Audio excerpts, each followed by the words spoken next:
kami selamat duduk kembali.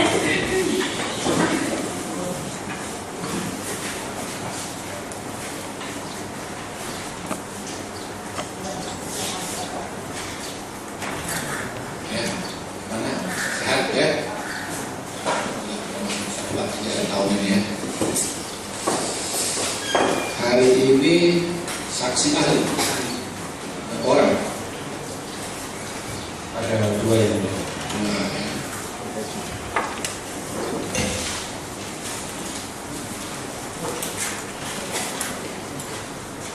nama saudara siapa?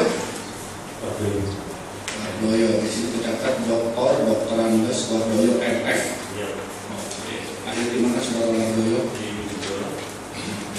Saya sekarang 29 laki-laki kebangsaan. Apakah ahli pernah diminta oleh penyidik untuk melihat peta areal IUPHKHT terhadap perusahaan-perusahaan yang ada di Belawan? Ya, saya diberikan data untuk wilayah areal hutan yang juga dikeluarkan oleh Bupati Kelapa dan siap untuk Baik. dari data Citra tahun 2005 yang bervegetasi seluas 1.700, jadi di 1.800. Kalau Citra 2005 1.739, berarti terjadi pengurangan vegetasi seluas 3.014. Pada area yang tak bervegetasi hutan seluas 3.014 terdapat warna merah muda sampai warna tua. Kemudian PT Selaras Abadi Utama bisa yang kecilnya itu. Ini Citra tahun 2002 yang masih berhutang 18.905 hektar.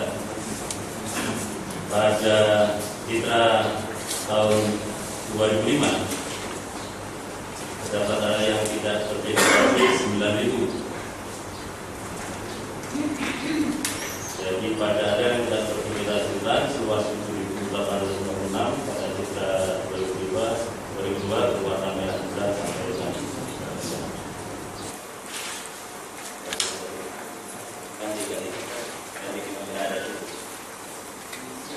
ya, ini tahun 2002.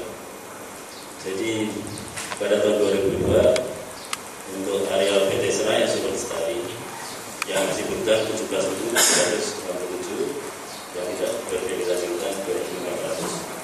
Kemudian 2005 hanya di pojok sana, pojok sana, ini derajat yang mempunyai tutupan awan kurang dari 10%. Jadi kalau dia lebih dari 10%, kita tidak ambil data itu. Jadi data yang kurang dari 10% itu yang kita, data yang ada awannya kurang dari 10% yang kita gunakan. Kalau misalnya areal itu berupa rumput, padang rumput, itu warnanya apa? Hijau muda. Hijau muda. Ya, halus ya. Jadi kalau dalam penafsiran ada tekstur istilahnya. Maka teksturnya kalau rumput atau padang alam teksturnya lebih halus. Kalau hutan maka dia akan kelihatan teksturnya lebih kasar. Apakah dari warna itu bisa dilihat kerapatan kayunya? Secara untuk citra lengser ini adalah citra dengan resolusi 30 meter. Artinya satu istilahnya pixel elemen, satu elemen di dalam data itu mewakili 30 kali 30 meter data di lapangan, sehingga secara akurat mungkin Tidak bisa mengukur kalau ini misalnya diperkirakan berapa meter kubik, itu nggak bisa. tidak bisa. Tapi bisa membedakan mana areal yang hutan dengan areal yang berupa semak belukar, kemudian padang rumput, itu bisa dibedakan. Jadi kalau dari gambaran tadi ya ahli, ini Anda memberikan kesimpulan juga bahwa pada waktu dilakukan penglihatan pada satelit ini umumnya ini berapa masih berupa hutan alam semua nih ya pada tahun 2022 ya betul ya, hutan alam semua, dan memang tergambar di situ pada tahun 2005 umumnya sudah ada pengurangan ya, tebangan ya,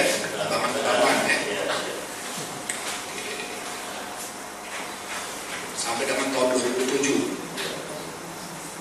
Kalau yang terakhir sekarang ini ada nggak gambar terakhir kondisinya seperti apa? Tahun 2013 itu.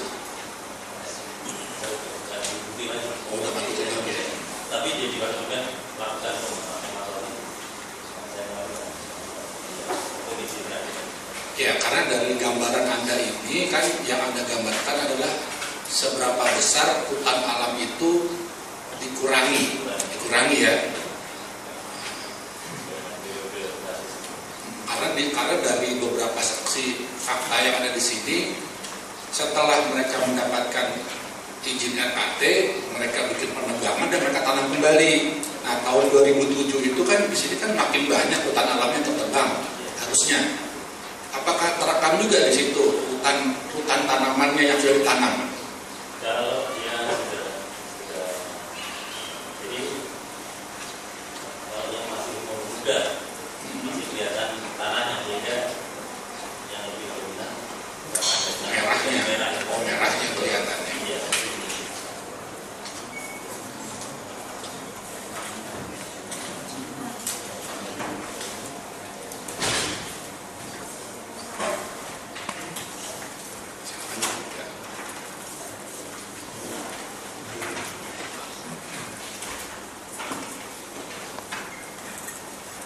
Tadi ahli mengatakan bahwa ahli mempunyai keahlian dalam manajemen kehutanan. Apakah itu termasuk terkait dengan aturan-aturan tentang pengelolaan kehutanan? Jadi saya jawab langsung ya boleh ya. Bahwa itu kalau saya hormati, saya berpendapat bahwa manajemen kehutanan akan mengatur soal aturan pelaksanaan terkait dengan aturan. Jadi terkait dengan baik. Terkait dengan aturan-aturan pengelolaan kehutanan. Apakah ahli pernah mengetahui adanya Kepmen 10.1? Mengetahui. Ya, terkait tentang apa? Mengatur tentang apa itu? Keputusan Menteri Kehutanan nomor 10.1 KPKS 2 tahun 2000 dan berkaitan juga dengan Keputusan Menteri nomor 21 KPKS 2 tahun 2001 itu mengatur tentang pedoman pemberian izin usaha pemanfaatan sebutan kayu pada hutan tanaman dan juga berkaitan dengan kriteria dan standar mengenai pemberian izin usaha. Kalau kemudian land clearing ini ya, dianggap sebagai satu upaya pembersihan lahan dengan menebang hutan alam, bagaimana menurut pendapat ahli? Saya pikir ini bukan land clearing tapi konversi, menghilangkan hutan alam yang seharusnya harus dipertahankan kalau memang kriteria syaratnya hutan alam ini seperti di depan. Ya, jadi esensi RKT maupun BK itu adalah hutan tanaman ya Pak ya. Jadi esensinya adalah tujuannya adalah hutan tanaman. Jadi apakah di dalam proses itu ada land clearing, ada persemaian, kemudian nanti ada pemanenan, itu adalah konteks dalam kegiatan pengelolaan hutan tanaman. Tidak boleh masuk dalam area hutan alam. Iya. Izinnya hutan tanaman, keluar BKT atau RKT ditebang, ya toh? Ini dijual kayunya. Itu penjualan sah, tidak sah atau seperti apa posisinya? Karena izinnya hutan tanaman, maksudnya gini, UPHAT-nya tidak memenuhi kriteria 10.1. Dikeluarkan mengeluarkan izin operasional, ditebang, dijual. Posisi legalnya kayu-kayu yang dijual itu seperti apa? Ya, legal penebangnya itu kan dari izin awal UPK dan tanaman tadi. Kemudian bagian-bagian tanahnya yang mana juga ada kriteria standarnya yang mana. Sepanjang itu dipenuhi ya legal. Iya. Karena dari hulunya itu kalau semua legal akan turunannya juga bisa praktis. Kira-kira menurut saudara Ani, gubernur menguasai nggak soal ketentuan-ketentuan yang sifatnya sangat teknis sebenarnya? Saya pikir ya soal teknis ini kan ada beberapa. Kemudian beliau sebagai pimpinan daerah punya banyak institusi, kemudian juga SDM yang dikembangkan secara teknisnya. Harusnya mereka ini memberikan satu input pertimbangan teknis sesuai dengan tugas kewajibannya. Sama dengan orang dirjen itu kan bawahnya tugas pekerjaannya. Tapi kan ini kan kerja institusi. Dapat untuk masing-masing yang lebih di bawahnya, yang kita lebih sempit, teknis yang lebih sempit, anggota sendiri, wanita ke atas ini ya punya kewajiban makanya. Kewajiban memberikan pertimbangan teknis. Menurut hemat saya, itu ya. Pengalaman saya pernah menjadi kepala dinas kehutanan provinsi Sulawesi Tengah. Jadi kalau kewenangan sudah diberikan saya, apa dasarnya saya minta persetujuan bersih bagi pihak yang tidak diberi kewenangan itu? Saya nggak pernah lakukan. Saya nggak pernah lakukan itu. Dan juga apa yang saya sampaikan tadi, apa yang saya lakukan itu saya tanggung jawab, saya laporkan kepada atasan saya waktu itu. Ya saya tidak sebentar lalu apa gunanya saya diberi tugas kewenangan seperti itu kalau tidak saya lakukan berdasarkan ketentuan perundangan. Saya juga bisa membaca, menelaah, menghasilkan dan melakukannya secara bertanggung jawab. Kira-kira saya bisa menjelaskan analoginya dengan apa yang saya alami. Kalau bisa menjelaskan apa yang bermanfaat nasihat hukum. 8 kami akan menghadirkan ahli satu dan masih upaya untuk menghadirkan surat tasman. Kalau memang nanti surat tasman ini kita serapin dengan dakwaan berikutnya, kita menginjak dakwaan berikutnya. Ya, jadi tanggal 8 dan tanggal 9 sudah dakwah ya, kita ketemu sampai tahun depan ya, jam 10-an ya. Oke, silakan dulu.